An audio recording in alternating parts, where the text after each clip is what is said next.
Good morning guys. So currently nagtika ako di kadali no kay daw permi man ako diri Galabay sa may Lapus area kita. This is the main road going to Lapus nga Mulye area no.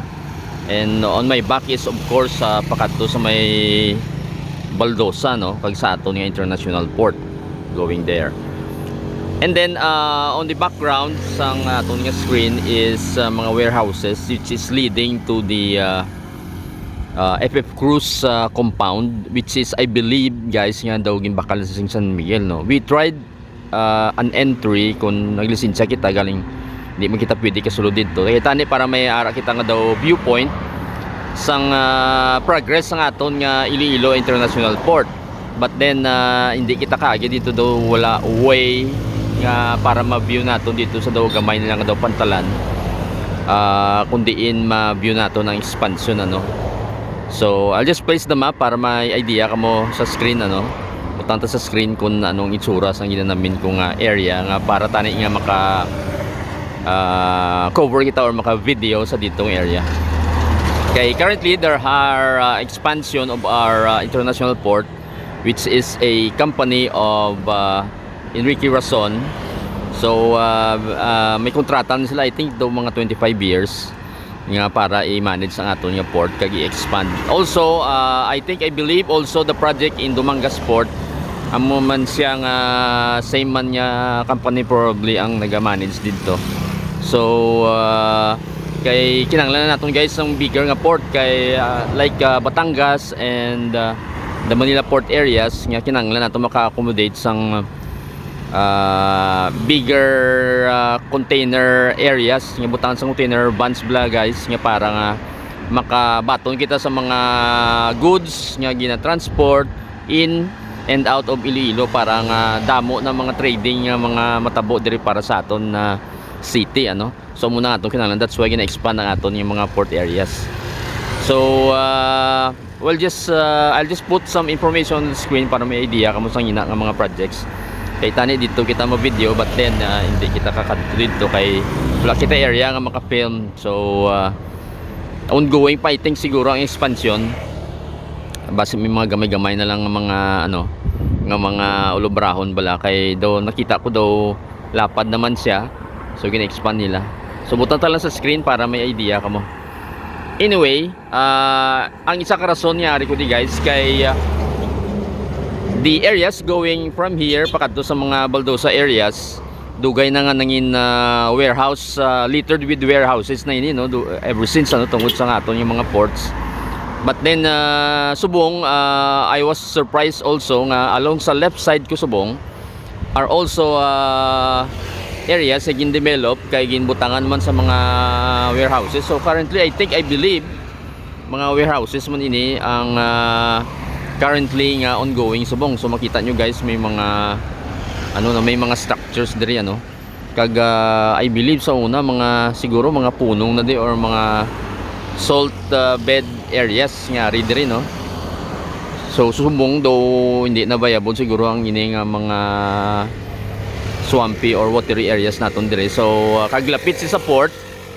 So ginpamutangan na sang susubong may mga projects diri nga mga warehouses ano. As well as ang mga old warehouses naton makita naton man diri.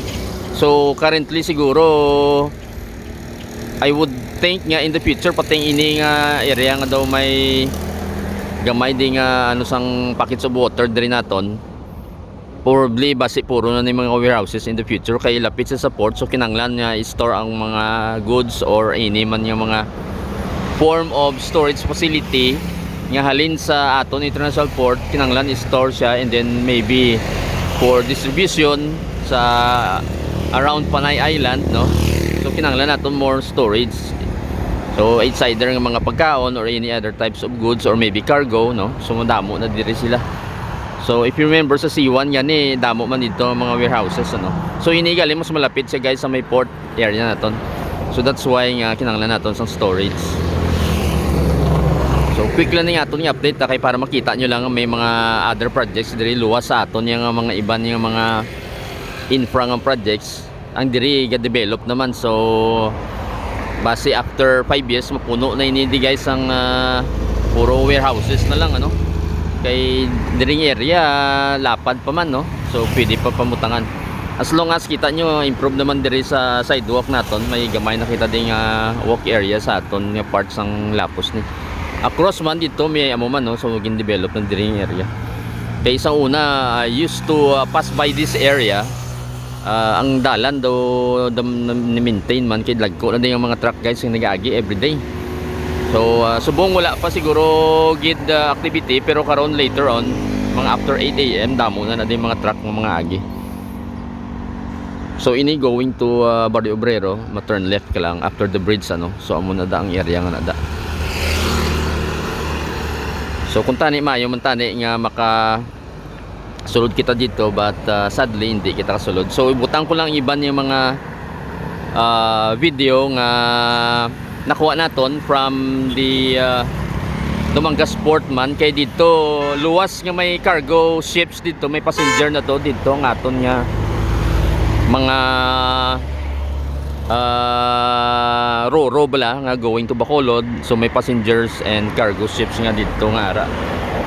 So may expansion ba dito, gin-develop na Manila, pero kung ako mag-judge, so siguro daw kinanglan pa more pa nga, no? Kaya ang entrance dito sa mga road is medyo nagamayan pa gani ko, but then ang pantalan mismo na expand na Manila. Siguro base in the future pag-expand pagid kay damo naman yung mga roro, cargos and passengers nga naga-dock dito, no. Medyo malayo lang sa syudad, pero vital point man yan na kay siyempre kinanglan man nato additional ports like port area in Manila, malapad siya. Also in Batangas malapad man siya. So recently gani do lain naman tong, I think it is another private company nga nag-manage kay para magdugang pagid ang accommodation sa mga barko kag mga container vans, ano. So amo na siya guys. Siguro in the future matry man kita maybe drone shots or some more of the videos nga dito sa Dumangas, as well as matry man naton diri sa may aton nga expansion sa port area kay sirado, wala kita agyan abi. So basi matry lang kita drone shot in the future para makita nyo guys kung ano nang itsura dito. So amo lang yun na. So madali lang yung aton yung update. At least nakita nyo guys yung may ongoing man diri nga activity sa diri nga parts ng Lapus. So mula yun na for today. Till the next video guys. Thank you for watching.